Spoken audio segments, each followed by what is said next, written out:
लोकसभा निवडणुकीच्या तिसऱ्या टप्प्यासाठी उद्या मतदान। महाराष्ट्रातील 11 जागांसाठी उद्या होणार मतदान। सरकार चालवायला पैसे नाही, त्यामुळे मोदींनी सरकारी कंपन्या विकल्या। प्रकाश आंबेडकरांची पंतप्रधान मोदींवर घणाघाती टीका। विजय करंजकर यांचा शिवसेनेमध्ये प्रवेश। निवडणुकांच्या तोंडावर शिवसेना। उद्धव बाळासाहेब ठाकरे पक्षाला धक्का। करंजकर नाशिकमधून निवडणूक लढण्यासाठी होते इच्छुक।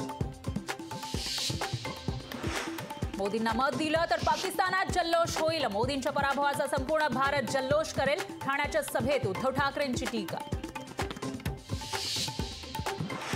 सततच्या प्रचार सभांमुळे शरद पवारांना थकवा। आजचे पवारांचे सर्व कार्यक्रम रद्द।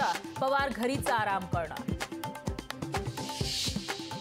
शिंदे फडणवीस अजितदादांना अच्छे दिन आले, सामान्यांना आलेच नाही। वसंत मोरेंची लावणे तो व्हिडिओ मार्फत सत्ताधाऱ्यांवर टीका। शहीद करकरें प्रकरणी उज्ज्वल निकम यांच्यावर आरोप करणाऱ्या वडेट्टीवारांवर देशद्रोहाचा गुन्हा दाखल करा। भाजपची मागणी। नागपुरातील वडेट्टीवारांच्या घराबाहेर भाजप करणार आंदोलन।